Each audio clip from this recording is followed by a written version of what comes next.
The Boiled One. A rerun of a 2003 kids show blinks, the puppet freezes by a birthday cake, and a red melted face occupies the frame like steam trapped under skin. The tapes treat him as Fen 228, a tall black mass that visits bedsides and replaces dreaming with a live feed of fear. The Boiled One. Survival is about tempo. His trick is to wake you while convincing you are still asleep, so movement feels illegal. The longer you hold still to confirm reality, the more reality accepts the visitor as part of the room. The Boiled One.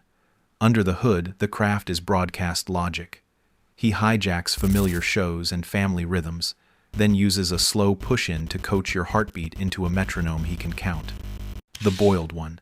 The strongest pushback is light and witness. If a scene you know starts to look like a mask, step to a window and say your name where the world can hear you. The Boiled One. Near neighbors like night terrors and sleep paralysis, demons fail the test because they cannot follow you into appliances and reruns. He can. The Boiled One. Impact line. Once a bedtime story can be pirated by a face, televisions feel like doors. Verdict. Never let a broadcast decide when you wake. The Locust. A crushed choir of plastic and jaw clicks, a yellow-green tint, and a faceplate that looks like a mandible shield. The catalog voice calls him a pest of crowds. The Locust. Performance pressure is social. He does not chase, he harvests. Streets, stadiums, and school lunch lines give him cover as he chooses people who try not to make a scene. The Locust. Mechanics favor loops. He echoes phrases, repeats movements, and waits until following etiquette leads you into an alley you would not have chosen on your own. The Locust. Conflict comes from manners. You want to be polite to let the masked neighbor pass. His whole design weaponizes that instinct. The Locust. Versus Field shows why simple stalkers lose. A single pursuer can be spotted and escaped. The Locust turns the line itself into a net. The Locust. Impact line. If a cue feels like a mouth, it probably has teeth. Verdict. Break the formation and walk where the wind does not chant. Filbus. A flat teal field, a stitched grin, a name that sounds like a mix of filament and busker. The tapes present him as the clown you remember, without remembering why. Filbus. Stakes are attention and cadence. He arrives at the edges of a song or at a party where the beat repeats until your brain chooses not to notice the loop. Filbus. The mechanism is imitation. He tries your posture, tries your laugh, and then one day tries your apology before you have a reason to make one. Filbus. Pushback argues that mockery is powerless if you refuse to engage. The problem is that the copy can be kinder than the original, and people offer it shelter. Filbus. Near neighbors like trickster mascots and mall clowns fall short because they rely on spectacle. Filbus relies on patience. Filbus. Impact line. If someone you know becomes better at being you than you are on your worst day, do not audition for yourself. Verdict. Speak in short, clear lines and leave early. Guilt. A static card shows a face with dripping eyes and a caption that reads like a confession you did not mean to make. The camera lingers just long enough for your stomach to answer. Guilt. Pressure is internal. He does not corner you. He builds a courtroom in your head and invites you to prosecute yourself. Guilt. Craft is paperwork. Notes, receipts, texts, and quick edits are strung until the rope feels handmade by your own fingers. Guilt. The counter reading is to test claims in daylight. A charge that only works at 3 in the morning is a mask, not a mirror. Guilt. Near neighbors like grief and shame do not carry static and do not hand you slogans. This one does, and the font knows your name. Guilt. Impact line. When the punishment arrives before the crime, you are dealing with a design, not a conscience. Verdict. Let the sun decide what deserves to stay. Cone zone. A neon ring, a traffic cone with a face where the sticker should be, and a map that shows detours to nowhere. The monster is civic as a warning sign. Cone zone. Performance is about capture by layout. Streets and parking lots rearrange overnight into spirals that take you back to where you started with one more cone than before. Cone zone. Mechanics are cheap and brilliant. Plastic guides feet better than fear does, and reflective tape recruits headlights to do the hunting. Cone zone. Conflict comes from trust in infrastructure. You think the city wants you safe, the zone wants you compliant. Cone zone versus field explains why simple roadblocks fail. People can step over a single chain, they will not step over a philosophy that looks official. Cone zone, impact line. If a path is new and strangely polite, it belongs to someone. Verdict: take the sidewalk you earned last week. Ankhlager, a gold emblem, an eye threaded by ankhs, a pronouncer that sounds like a relic and a ward at once. The tapes present it as both compass and trap. Ankhlager, stakes are belief. The sigil promises protection if you keep it close and promises clarity if you stare too long. Either way, it keeps you looking. Ankhlager, mechanics are optical and ritual. Lines within lines lead your focus until attention becomes custody, and you have volunteered to become a vessel. Ankhlager, pushback says that meaning lives in people, not charms.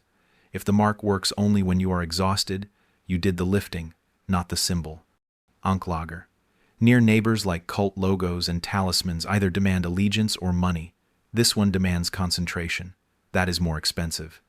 Ankhlager, impact line, a sign that never blinks will steal minutes until it owns days. Verdict: do not outsource your horizon to a shape. Fleshbeds, a cross-section of layered meat like rings in a fallen tree, soft as a mattress and loud as a hospital without alarms.